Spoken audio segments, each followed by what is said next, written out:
Ronald Bayo Hughes, um advogado americano vindo do Estado Dourado, era um advogado de espírito livre e mente aberta de Los Angeles, Califórnia.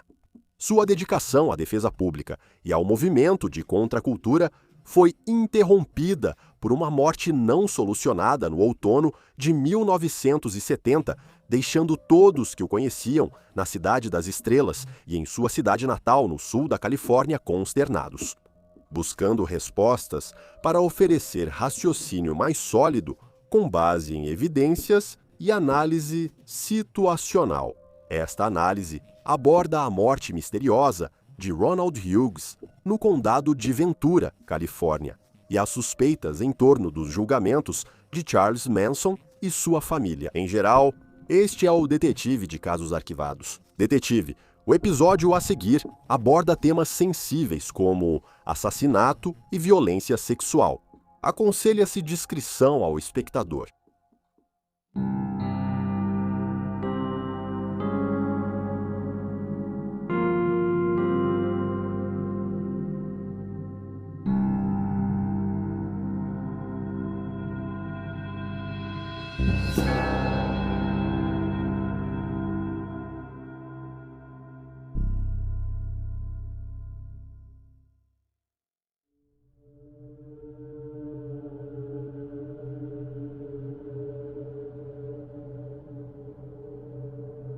Ronald William Hughes, ou Ron, nasceu em 16 de março de 1935 em Los Angeles, Califórnia, filho de John Granville Hughes e Anita Olga Davis.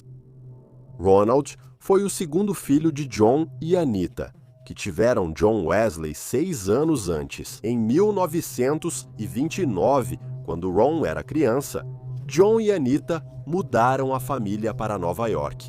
A família cresceu em 1940 com o nascimento da terceira criança e primeira filha, Stephanie. Na adolescência, Ron já tinha uma vida social ativa, mesmo tendo crescido em um lar rígido e conservador com o clã Hughes. Apesar de conservador, ele se interessava muito pela condição humana e pelo direito. Apesar de nunca ter desejado ser como Clarence Darrow ou Abraham Lincoln, esse estilo de vida sempre o intrigou e suas boas notas lhe permitiram considerar uma carreira em direito. Infelizmente para Ron, qualquer sonho de cursar o ensino superior acabou quando ele foi enviado para lutar na Guerra da Coreia. Não se sabe se Ron entrou voluntariamente no Exército dos Estados Unidos da América ou foi convocado após os 18 anos. O último cenário resultaria em apenas 4 meses antes do armistício assinado em 1953, encerrando a guerra. Seja qual for o serviço militar, Ron voltou a Big Apple no início dos anos 1950 para estudar na Queens College. Ele partiu após concluir sua graduação e passou a mirar em um possível retorno para casa em Los Angeles.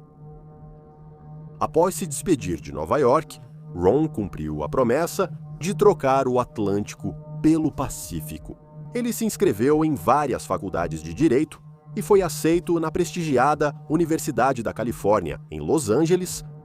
Não demorou muito para Ron chegar ao sul da Califórnia e começar a frequentar os cursos na Universidade da Califórnia, em Los Angeles, após um rigoroso programa de 3 anos.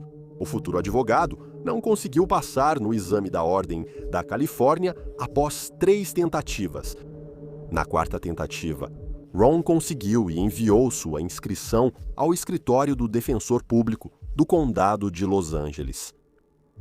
Após várias entrevistas e nomeações, Ronald Hughes foi contratado pelo Condado de Los Angeles. Apesar de não atuar como advogado, Ron rapidamente fez amigos tanto no trabalho quanto pela Cidade das Estrelas. Seus confidentes mais próximos o chamavam de excêntrico, e sua aparência era do mesmo nível. Ele era baixo, rechonchudo, tinha barba ruiva e raramente usava roupas limpas ou combinando, mesmo no tribunal. Diziam também que Ron raramente ficava em casa e passava quase todas as noites na casa de um amigo, onde dizia morar. ele só tinha um colchão na garagem, o certificado da Ordem dos Advogados da Califórnia largado e algumas camisas manchadas de mostarda. O mais fascinante na vida de Ron era sua rápida transformação de um garoto conservador e quieto de Nova York para um hippie de espírito livre nas colinas do sul da Califórnia. Ron era fascinado pela contracultura que dominava os Estados Unidos da América no fim dos anos 1960. Ele não escondia o uso pessoal de drogas, experimentando substâncias tão leves quanto a maconha e tão transcendentes quanto o dietilamida do ácido lisérgico. As drogas foram o que ajudaram Ron a formar um lado de sua vida social. Apesar de não serem seu único interesse, elas o levaram aos setores mais decadentes de Los Angeles. Segundo uma publicação de Long Beach, em 1971, um desses lugares era o Spahn Ranch, infame reduto de Charles Manson e da grande família Manson. O artigo dizia que Ron, às vezes, passava dias no rancho e já usou drogas com Manson uma vez. Vale ressaltar que essas alegações não são comprovadas. Em novembro de 1970, Ronald Hughes foi nomeado pelo Tribunal do Condado de Los Angeles como defensor público de Charles Manson e para o julgamento dos assassinatos da família Manson. Embora nunca tenha atuado em julgamentos, o tribunal disse que Ron foi escolhido por seu conhecimento da subcultura hippie, mas há evidências sugerindo o oposto. Ronald Hughes estava na lista de advogados públicos que Charles Manson queria como representante no tribunal. Mesmo assim, Ron aceitou a tarefa com orgulho e se encontrou com Charles Manson várias vezes enquanto ele estava preso antes do julgamento. Há relatos controversos de que esse teria sido o primeiro encontro dele com Charles Manson e que ele nunca foi ao Rancho Spahn para usar drogas. Esses relatos também dizem que Ron se encontrou com Charles Manson antes de ser seu advogado. De qualquer forma, ele já tinha um relacionamento prévio com um líder de seita criminosa. Após os argumentos finais da promotoria e defesa, Ron foi criticado por seus clientes, membros da família Manson, exceto Charles Manson. Houve uma mudança na representação e Ron assumiu a responsabilidade de defender a família, enquanto tentava, ao mesmo tempo, não livrar Charles Manson da acusação de assassinato. É claro, o trabalho de Ron enfureceu tanto Charles Manson quanto algumas das garotas que estavam determinadas a testemunhar para assumir total responsabilidade pelos assassinatos e absolver o próprio Manson. Isso se devia à manipulação total por parte de Manson, da qual Ron estava ciente e reconhecia. Ao fim do julgamento, o juiz decretou recesso de 10 dias para as partes concluírem seus argumentos finais. Durante uma viagem de campanha no fim de semana, ao fim do recesso, Ron desapareceu, de forma suspeita, no condado de Ventura, somente para seu corpo ser descoberto 4 meses depois, nas fontes termais de Sesop, em Ojai, Califórnia.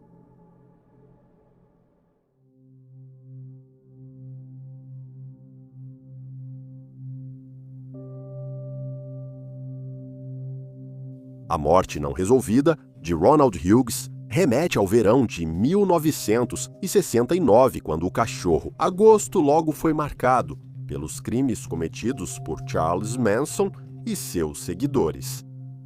Em 8 de agosto de 1969, a atriz grávida Sharon Tate foi brutalmente assassinada em sua casa na 10.050 Cielo Drive, Benedict Canyon, Los Angeles. Ela foi morta junto com outras 4 vítimas chamadas Abigail Folger, Wojciech Frykowski, Jay Sebring e Stephen Perrin. No dia 9 de agosto, mais 2 assassinatos acontecem, desta vez contra o executivo Leno LaBianca e sua esposa Rosemary. Os 7 assassinatos ocorrem após a meia-noite de 10 de agosto, cometidos pela família Manson, seita liderada por Charles Manson. Os membros do círculo íntimo de Manson envolvidos nos assassinatos foram Susan Atkins, Patricia Krenwinkel, Leslie Van Houten, Stephen Clem Grogan e Charles Tex Watson. Prisões dos membros da família Manson só ocorreram no outono de 1969, após a divulgação do caso. Charles Manson e seu grupo tinham fugido para o Vale da Morte. Após uma série de furtos de automóveis e outros bens roubados, Manson e alguns de seus seguidores foram finalmente capturados. Porém, suas ligações com os assassinatos de Tate e LaBianca ainda não estavam comprovadas. Meses depois, em dezembro de 1969, os investigadores tiveram um grande avanço no caso Tate LaBianca e indiciam Manson, Watson, Atkins, Krenwinkel e Van Houten por ambos os assassinatos. Linda Kasabian, da família Manson, se entrega à promotoria e vira a principal testemunha. Antes disso ser decidido, era preciso resolver o outro lado do julgamento primeiro. De acordo com fontes, Manson tinha uma lista pré-definida de advogados que queria que fossem considerados como seu defensor público, e aparentemente o nome de Ronald Hughes estava nessa lista. No entanto, essa informação também não é comprovada. Ainda assim, Ron é designado pela primeira vez como advogado de Charles Manson em dezembro de 69. Nos meses seguintes, ele visita Manson na prisão. O motivo dessas visitas, além de serem reuniões regulares entre advogado e cliente, é desconhecido. 6 meses depois, em junho de 1970, Ron deixa de ser defensor público de Charles Manson e passa a defender Leslie Van Houten. Isso ocorre 2 semanas antes do julgamento, sem explicação oficial dos tribunais. Em 15 de junho de 1970, começa em Los Angeles o julgamento oficial dos assassinatos Tate LaBianca. Durante o julgamento, Ron logo demonstra sua paixão pela lei, superando erros com perguntas instigantes. Durante o julgamento, Ron passa horas interrogando a principal testemunha da acusação, Linda Kasabian, sobre bruxaria, percepção extrasensorial e drogas alucinógenas. Ele tenta torná-la uma narradora não confiável, ao mesmo tempo em que desvia o curso da culpa da família Manson, responsabilizando diretamente Charles Manson. Mais ou menos na mesma época, Charles fica cada vez mais furioso com a defesa de Ron, irritado porque seu plano antes do julgamento está sendo revelado diante de seus olhos. Ele orientou seus seguidores a assumirem toda a culpa e, sem ter cometido os crimes, queria sair impune.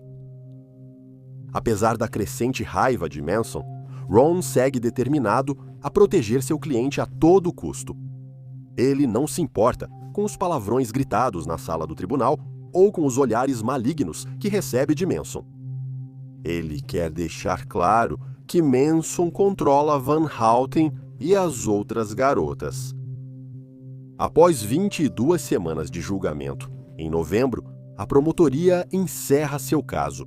No mesmo dia, Ron e seus colegas defensores públicos também encerram sua defesa, surpreendendo o tribunal antes de todos se retirarem. Porém, 3 garotas da família Manson, Van Houten, Atkins e Krenwinkel, se levantam e protestam exigindo testemunhar.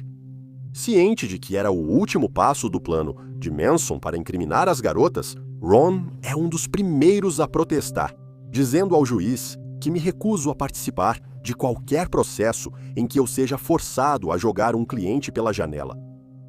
Mais tarde, Manson faz sua declaração final ao tribunal, e as garotas são avisadas de que não precisam depor. O juiz-presidente decreta um recesso de 10 dias devido ao feriado de Ação de Graças e para que as partes revisem seus argumentos finais durante esse período.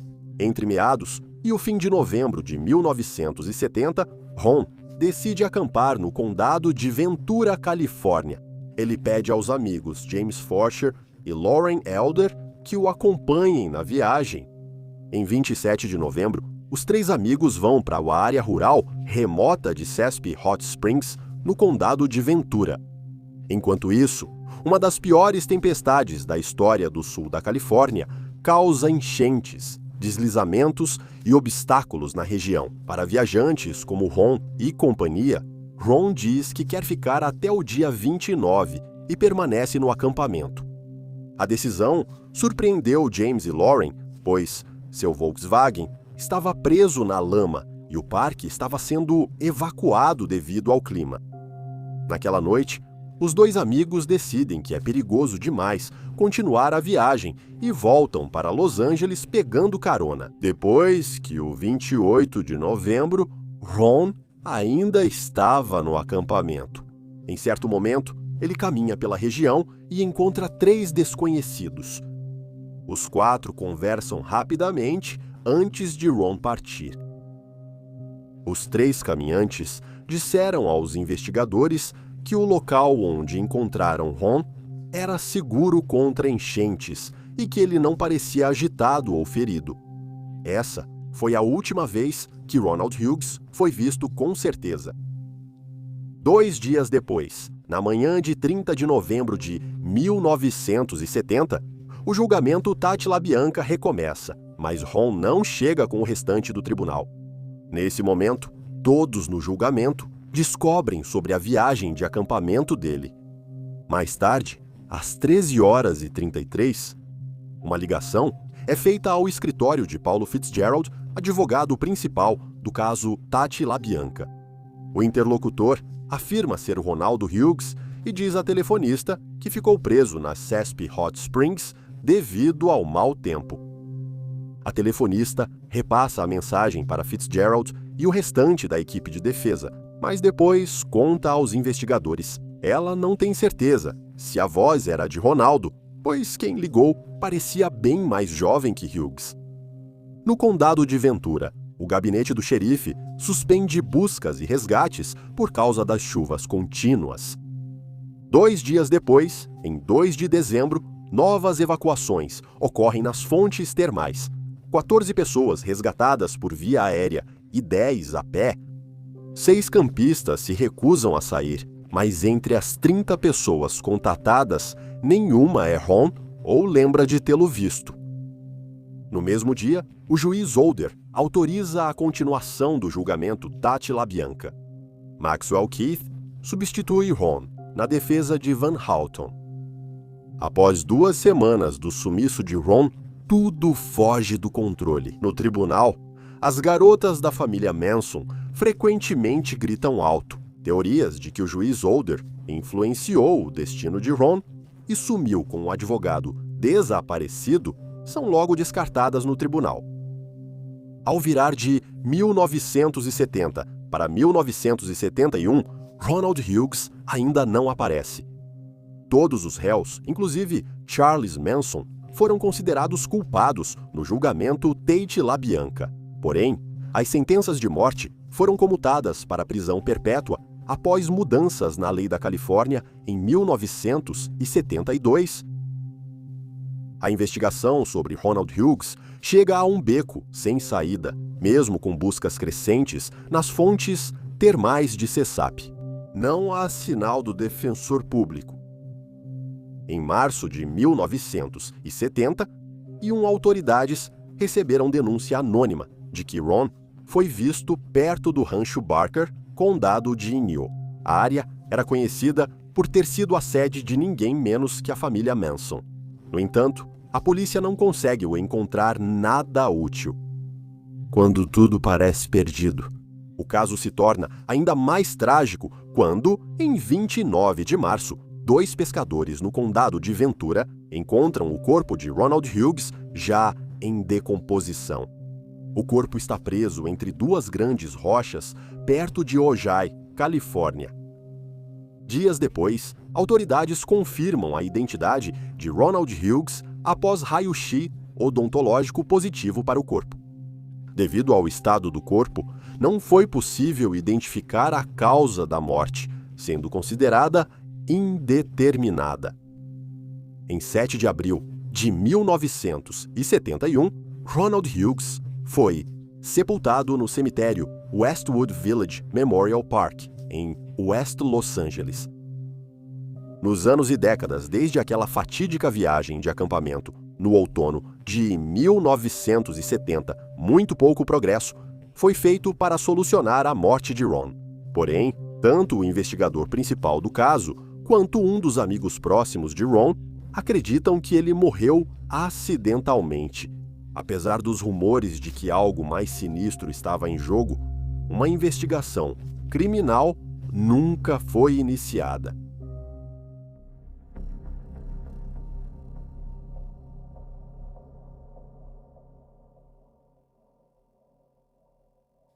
Um detalhe frequentemente ignorado, mas crucial, no desaparecimento de Ronald Hughes é o estranho envolvimento de Larry Dyer e um bilhete deixado no apartamento de garagem de Ron por volta da época em que ele desapareceu. Alguns dias após o início da investigação, depois que um grande contingente de membros da mídia e repórteres de notícias estavam cobrindo o desaparecimento de Ron 24 horas por dia, uma descoberta foi feita na casa do advogado desaparecido. Um jornalista desconhecido verificava a garagem quando encontrou um bilhete manuscrito para Ronald Hughes. O bilhete dizia: "Avisei ao tribunal que você estava preso em CESP e, de acordo com a patrulha rodoviária da Califórnia, você deve ficar lá por pelo menos 2 ou 3 dias. Também liguei para Fitzgerald e avisei eles." O bilhete terminava assinado por Larry Dyer. Dyer não era conhecido, não participava do caso de Ronald Hughes, nem estava ligado ao julgamento dos assassinatos Tate LaBianca. Os investigadores logo seguiram a pista e encontraram Larry Dyer. Dyer disse aos detetives que era amigo de Ron e foi convidado, com outros amigos, para uma viagem de acampamento às fontes termais em novembro. Ao ser perguntado por que recusou o convite de Ron, Dyer disse que preferiu ficar em casa com a esposa, grávida na época do desaparecimento. O álibi de Dyer foi confirmado rapidamente e ele deixou de ser suspeito. O mistério principal sobre o bilhete de Larry Dyer era a referência à ligação que ele fez para o escritório de Paul Fitzgerald às 13h30, em 30 de novembro. No bilhete, Dyer disse que fez a ligação. No entanto, de acordo com o escritório de Paul Fitzgerald, a pessoa que ligou afirmou ser o próprio Ron. A redação exata da ligação não foi esclarecida, mas o escritório de Fitzgerald afirmou que disseram ser Ronald Hughes. Dyer foi questionado sobre isso e negou ter fingido ser amigo na ligação. Ao ser questionado, Dyer achou que Ron provavelmente achou uma caverna ou abrigo para se proteger das tempestades, mas terminou do lado errado de um acidente. Larry Dyer faleceu em 1995 e sua visão sobre os acontecimentos da investigação é tudo o que temos. A nota de Dyer e a ligação de Fitzgerald são contraditórias e levantam suspeitas, pois alguém pode não estar dizendo a verdade ou quem atendeu em 30 de novembro entendeu errado a pessoa do outro lado.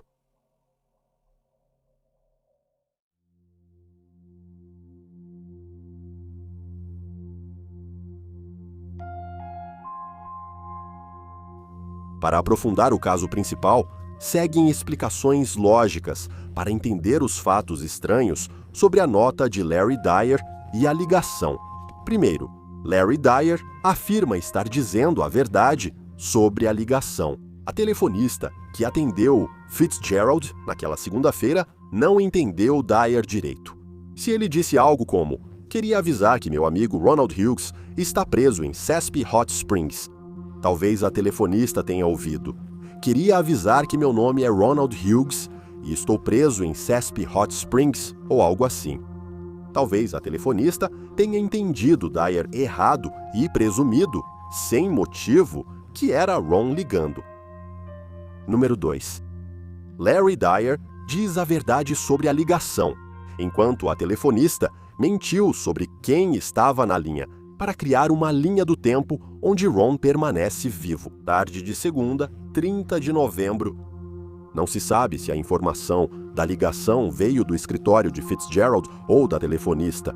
Mesmo que o escritório de Fitzgerald quisesse Ron fora do julgamento, os detetives ainda entrevistariam a telefonista. Isso envolveria um esquema maior que as demais evidências, indicando o item 3. Larry Dyer está dizendo a verdade sobre a ligação e a telefonista também está dizendo a verdade sobre a ligação. Ou seja, uma das ligações foi esquecida ou omitida das informações públicas sobre o caso de Ron. 4. Larry Dyer mente sobre a ligação e sabe o que houve com Ronald Hughes. E se Dyer não foi ao acampamento do Ron porque já sabia que algo ruim aconteceria ao advogado público? Ele estava nas Springs e tinha álibi, então sabemos que nunca esteve lá fisicamente. A história de ficar em casa pela esposa grávida pode ter distraído a polícia. Não há evidências que apoiem essa teoria ou que Dyer tivesse má vontade com Ron, sendo uma explicação improvável. Embora pareça que nem Larry Dyer, nem a telefonista mencionada anteriormente tenham qualquer relação com o desaparecimento de Ronald Hughes. Há muitas pessoas que acreditam que alguém ou algumas pessoas são responsáveis. Os primeiros e mais prováveis suspeitos considerados pelos investigadores foram as duas pessoas que acamparam com Ron durante o último fim de semana do seu recesso, James Forsher e Lauren Elder. A teoria parece sólida à primeira vista. As duas últimas pessoas que estiveram com Ron são os principais suspeitos. Mas eles não foram os últimos a ver ou falar com Ron. Forsher e Elder já haviam deixado as fontes termais de CESAP no início de sábado e tinham álibis confirmados para o horário em que Ron foi visto pelos 3 excursionistas. Outro detalhe curioso sobre Forsher e Elder eram suas idades. Ambos tinham apenas 17 anos, ainda menores de idade. Não se sabe por que Ron acampava com adolescentes, mas muitos associam isso ao seu passado na contracultura. Forsher e Elder depois afirmaram que seu relacionamento com Ronald Hughes não era malévolo. Mesmo assim, se o advogado fez avanços indesejados a algum adolescente, eles poderiam ter voltado ao acampamento e retaliado. Isso é provável? Na verdade, não, pois Ron era bem mais velho e maior que seus colegas menores. Além disso, nem Forsher nem Elder teriam conseguido voltar ao acampamento depois que ele foi evacuado e fechado, muito menos localizar Ron naquela bagunça. A polícia interrogou os adolescentes com cautela após o retorno e não encontrou sinais de luta ou motivo contra Ronald Hughes. E os 3 caminhantes com quem Ron falou antes de sumir? Pouco se sabe sobre esses 3, pois permaneceram não identificados e, após serem liberados pelos investigadores, são considerados sem relevância no caso de Ronald Hughes. Se for verdade que Ronald Hughes se envolveu em problemas, a opção seguinte é que os responsáveis tinham ligação com Charles Manson e sua família. Além de Ron ter desafiado o plano de Manson para o julgamento Tate LaBianca. Outra informação considerada relevante também chamou a atenção dos detetives.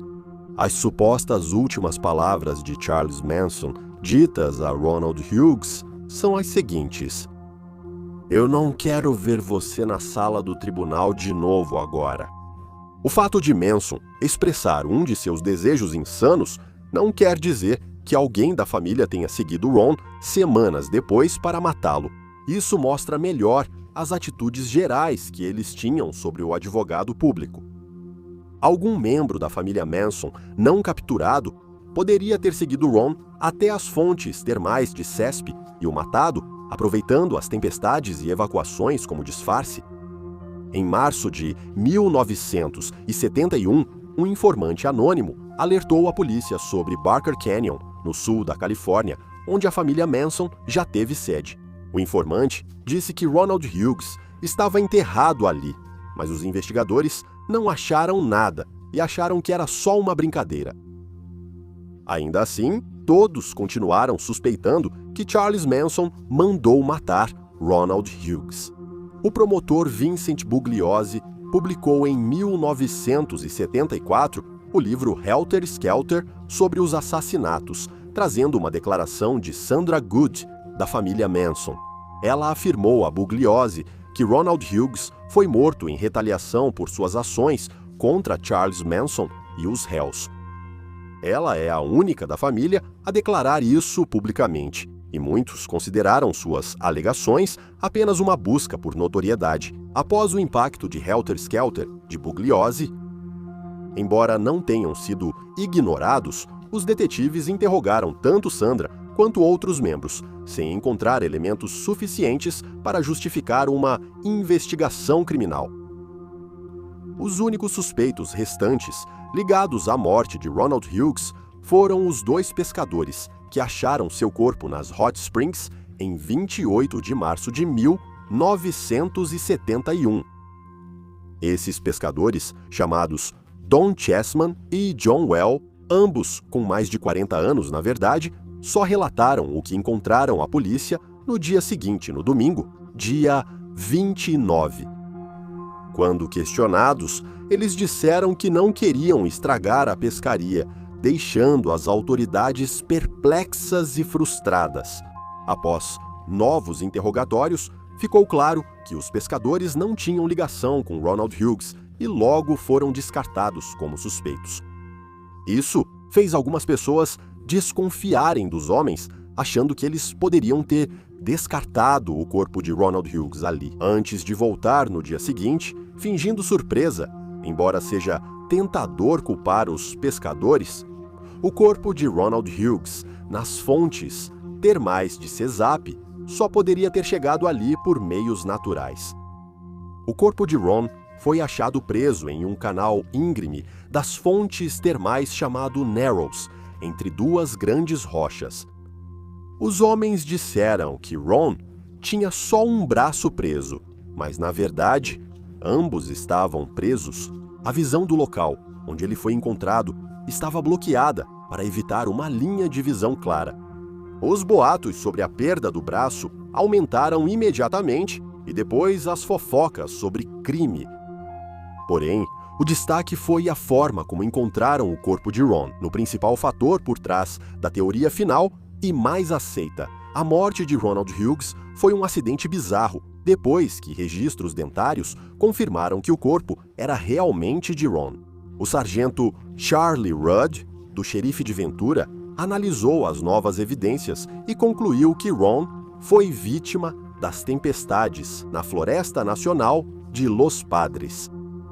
Rudd definiu que, após Ron se despedir de Forsher e Elder, ele contatou os caminhantes anônimos. Na manhã seguinte, ele próprio ficou preso em uma enchente repentina em algum lugar no interior do parque, quando o riacho ao seu redor transbordou. Ron se afogou por não conseguir ficar à tona ou foi atingido por detritos no riacho e desmaiou. Se fosse pego por uma correnteza forte, poderia ter sido jogado nas pedras e se afogado, morrendo pelas condições naturais violentas. O corpo de Ron teria flutuado pelo rio Rolling até ficar preso em um trecho estreito, sendo encontrado meses depois. O tempo decorrido entre a morte e a descoberta explicaria a decomposição severa, o que justifica por que o legista não conseguiu determinar uma causa específica da morte. No entanto, eles sugeriram que não havia nada no corpo de Ron ou ao redor dele que indicasse crime ou ação suspeita. Apesar das circunstâncias sugerirem um motivo oculto no final, nunca foi feita uma decisão oficial para determinar o destino de Ronald Hughes. A morte dele segue sem solução e o caso permanece em aberto pelo Departamento do Xerife do Condado de Ventura.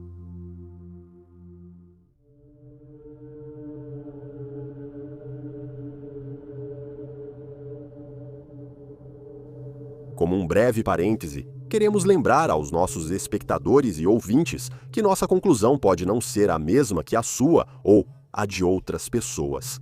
Casos arquivados permitem diversas interpretações devido à sua natureza. como assassinatos e desaparecimentos não solucionados. Pela falta de evidências e dificuldade de explicação, é natural que você veja as informações de modo diferente do nosso. E isso está correto. Pedimos que não considere nossas conclusões como verdade, pois isso seria desonesto com a vítima e suas famílias. Não somos investigadores profissionais, apenas pessoas como você, que querem divulgar casos, histórias e trajetórias dos menos afortunados. No caso de Ronald Hughes, concordamos com as conclusões do Sargento Rudd e do Instituto Médico Legal de Ventura. O fato de Ronald ter ficado para trás durante uma forte tempestade no sul da Califórnia, região pouco chuvosa e sujeita a enchentes e deslizamentos perigosos, sugere que ele foi vítima da força da natureza.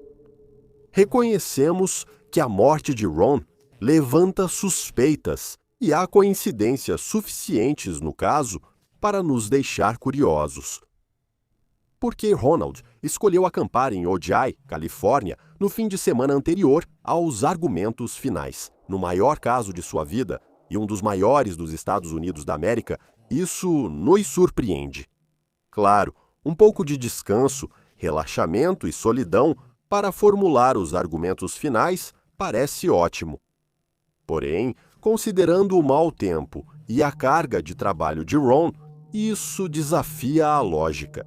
Talvez Ronald quisesse fugir para a natureza e usar drogas. Isso explicaria por que ele acompanhou alguns adolescentes que talvez também estivessem envolvidos com o movimento de contracultura. Tudo isso é especulação. Só Forrester, Elder e Hughes sabiam por que Forrester e Elder estavam lá.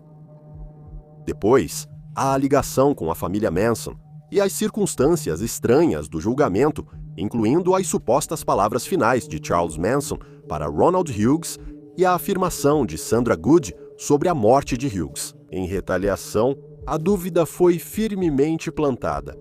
É provável um membro da família Manson seguiu Ron até as fontes termais Sesame, esperou ele ficar sozinho, matou, enfrentou a tempestade e só se desfez do corpo 3 meses depois, quando tudo já estava resolvido.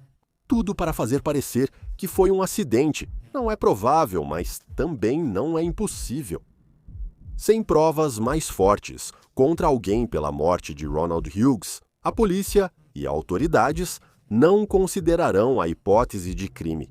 Eles podem investigar algumas pistas, mas elas têm sido raras, principalmente nos últimos 50 anos. Apesar da morte não resolvida de Ronald Hughes ter sido trágica, sua vida deve ser lembrada pelas boas ações que realizou.